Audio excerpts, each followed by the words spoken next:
Hi, and welcome to another episode of Crusty Engineer.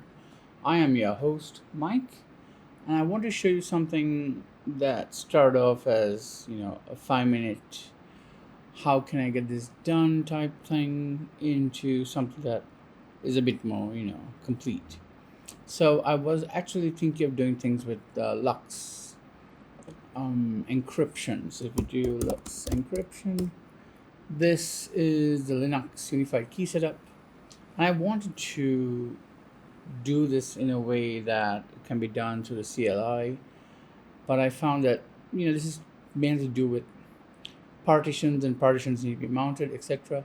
But I wanted to use something else. I wanted to use VeraCrypt and just be able to easily, quickly create encrypted containers on the fly and write data to them, and then dismount those mounted volumes essentially. And so I came up with this little script. So it's a bash script. It needs a bit more work. But rather than showing on GitHub, let me just pull up my editor here and show you through on the VS Code. I also use Vim quite a bit. So we can do it here and just show you through Vim. And if we go to encrypt, we have the file and it's passed. I've got the colors and stuff quite nicely. So this first block, let's walk through. So we're just basically going to terminate on errors. This is a script that I found some time ago, and I've basically modified it a little bit, but basically it prints some nice colored output to std out. Actually, let's get rid of that. And then let me just write that out. And then, so here we're just basically setting basically a timestamp when it's executed. Host name, I'm grabbing it from the shell. Project, this could also be taken from the current path name. I might do that later. Let me just make a note for that. So let's just say to do grab current directory as the project name, right? We can use sed and stripped it out using a reject. So the log directory is basically the current directory. I just used the backslash notation of bash just to grab the current working directory, and just to create these other environment variables, right? So random data is basically a file, text file, that we will look at in a bit. And then the output file is going to be called new encrypted. That's what we show here. And it's going to have a space. Actually, I'm going to pull up VS Code because its syntax highlighting a little bit nicer. So you can see here how it's, the colors here are like same coloring, whereas here you can see the variables defined better. And I've got them in this format because I want it to handle this lower snake case underscore between the file name and the timestamp that's going to appear there, and we see for VeraCrypt. And then we basically compound this into the output dir followed by that file name. And then the mount path is just going to be the file name, right? And then if you refer to the docs in VeraCrypt, there are a couple options. I've gone with the hash SHA-512 and encryption. It's a double encryption. So first it's done with AES, and then it's got two fish. And you can stack these as much as you want, but looking at Reddit and some other community stuff, they argue it's not needed, but I don't mind just having two layers, right? Then as the bash script goes, we're basically checking to see if the output dir exists. If it does not, we're going to create it. We're going to check that the random data file is there. If not, an error comes up. So for this demo, let's just rename this to foo. And this is just Laura mix some text. I'm going to type something in there. I just want to run to show you what happens. So I just run this. If I go back, I can just use. So now this is a beautiful thing. This is my setup with ZeliJ. I'm not touching the mouse at all. I can move things around. I need to get a key prompt highlighter thing. I'll do that soon. But anyways, let's just do encrypt, and I'm going to give the password a foobar, right? And then it's going to error out.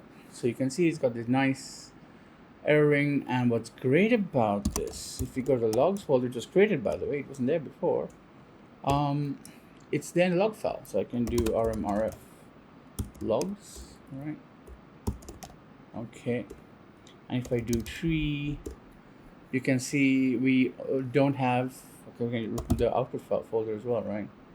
rmrf output again. Show that there's an error.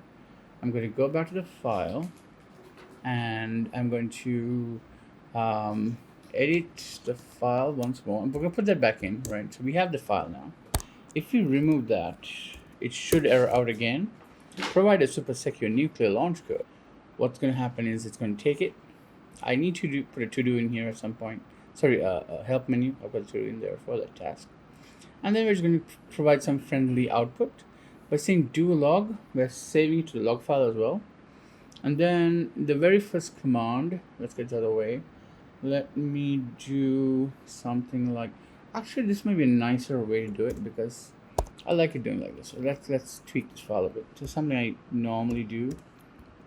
And what you make sure with this tricky, you don't want to leave any characters after here, even a blank space, that'll throw it off, right? See, if I put a space, the size doesn't format correctly.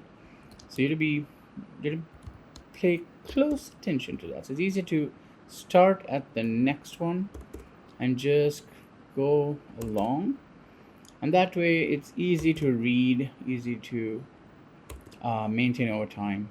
That's something I just don't like the long trailing line because it's harder to read. Even on GitHub, once it's uploaded, it's hard to read. So let me just do that brief. Let's just leave a text. We're going to mount it. Right. Let's find the next one. Okay. And let's see. What are these options? Hang on. Key files. None. Yeah, so what I think I'll link into the show notes where I found these commands from. One moment, let me just try and. So, actually, I just pulled it up and to show you some of these notes. So let's look at the first part where we're going to create the encryption, right? So this is an interesting blog post. Let me just actually copy this. It's from 2021. So let me just say refer to article right here. And so what we're going to do, let me just let's move this across so we can read through as we go through. So first it starts with just create a container. All those things are there. What's good is his blog post is quite detailed. He tells you what we're after. So right in the CLI mode, right? That's what text is for. We're going to create that file. We're going to use 200M. So this should optionally be, we should make this a variable, and that should be part of the CLI command. And if a CLI command is not provided or an option is not provided, we should have like a default size. Volume type normal. Let's come to that. But hidden types is so we're not going to hit. It's going to be normal type, not hidden. And so we can see that, and then the encryption is going to be whatever we specified on encryption. So we scroll up, it's AES2 fish, it's 2 levels, not just 1. The hash is, we're sticking to SHA-512. That's a standard file system. We're going exFAT, so this is going to be compatible across Mac, Linux, Windows. I have got MacFuse installed on my Mac. And then we've got PIM. That's the default. The special hashing. So I think in the past I've also used PIM 0. But that is something you can check the docs on. Key files. Not using that. I'm going to be using the password that's been provided here, and then we're providing a random data file to encrypt this. And once encrypted, we're going to scroll down and we're going to mount it. And the commands here are similar. Here we're going to provide the mount. Where's the mount option? Here we go. It's the file and then the volume. So that's the file and the volume that we want to mount it as. So we're just using the name of our file. We're going to provide the same password again. We now have to decrypt it and mount it, right? It's not hidden, it's in slot 1, and we've got verbosity enabled. So this verbosity will really go into stood out, yeah. And then interestingly, notice a small check. I'm not using duolog, I'm just echoing into stood out, stand out, because I want to print the password we provided. And a fun little comment. I think moving forward, my code is going to be fun like this, packed with dark humor and sarcasm. Why not? The day's long enough as it is, right? And then we are going to provide some detail of what we encrypted. So let's run this now. I'm actually going to what's has been written. Oh, okay. This is load file. I'm actually going to quit from Vim. I'm just going to check to see what the changes are. Right, so we made those changes. It's persisted, and we're just going to do the encrypt task again, providing a password. I want us to see the finder path. So now we can look at output. Logs, or let's actually kill a log file again. Remove that, and then let's just run for the first time again. So it's a fresh run. The folders weren't there; they have created. It's showing the log output as well, insert out, and there we go. It's created this file in my local machine. Long path, the absolute path, output, and that's the file name we provided. This is the timestamp of the extension. It has been mounted. And then let's check to see if it has been mounted. It has. It's over there. So now, if I were to, one moment, and now we have this mounted. It's got 200 megs. It's mounted up there. And let's now see what's in the output folder. We have one file. I'm not going to run the dismount command. It's unhappy. I didn't give it a file path. You need to provide a path to the record file to mount it. Again, and let's just do output and grab that file, right? And we saw the operation. It's dismounted itself. And let's now try mount it manually, right? Okay, now we're going to mount the file, and it's going to want the password. So let's just display password. I'm going to type foobar. I'm going to hopefully see it mount on the desktop, and it does. So we can just copy the random data file, for example, into it. Okay, let's mount it back up, and foobar. Oh, I made a mistake for sure. I made a mistake. That's great. 15 minutes later. I've noticed this about VeraCrypt. It's a strange phenomenon. It takes ages to. It's quick to use the correct one. Oh, yeah. But when it goes wrong, it takes ages, which is kind of like counterintuitive, right? There we go. So the file is there. We can open it with the text edit. Let's just see what the contents are. It's the same as our VS Code. So if we go to the contents, we can see they're the same. We can do an MD5 random data hash, and we can do an MD5 on volumes, new, what is it called? New encryption. Oh, hang on, I need to double check this. Right, I found the path. It was in untitled. So let's do that. Both the hashes match, and it's dismounted. So that's pretty cool. Let's just see the changes. Okay, I'm going to add this. Before I do that, let me grab my password.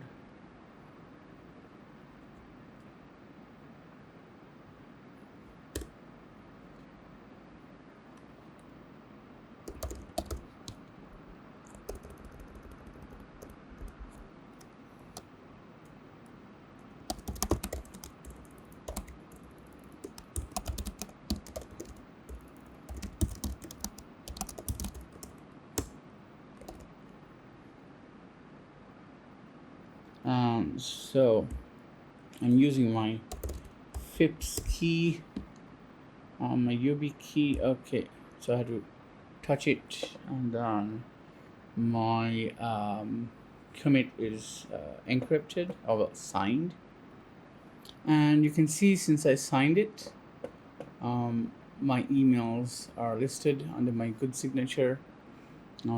It's signed with my key.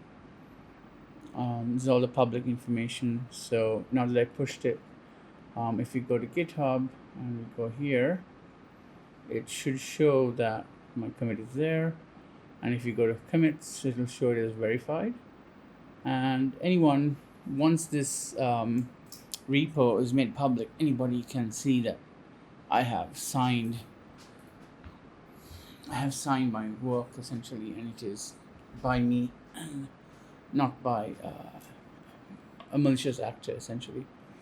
So getting your keys sorted, your UB key set up, I think now it's essential for anyone who's a professional developer, where you take security seriously, and really you should. You can't. It wouldn't be fair to call yourself a professional if you don't treat security as a first-class citizen. In that sense, it is paramount in what we do today. So before I dive into those topics, I think that should be a different type of video. But yeah, I hope this is of some value to someone out there, and I plan to clean this up at the menu, and then I will share this as with public access. So right now it's handy, and I can't believe I didn't do this before. I used to use the VeraCrypt tool. So it's like, for example, you say create volume, you have to manually go through this whole wizard, and it's a multi-step process, and it's a total waste of time. This is by far the quickest, and it gets everything done quickly. This needs to become, let's put to do there as well. Specify size as an option and use default size if it is not provided. So we can just do something like maybe 100 MB as a default. Okay, share, like, subscribe, add your thoughts, and see you in the next one.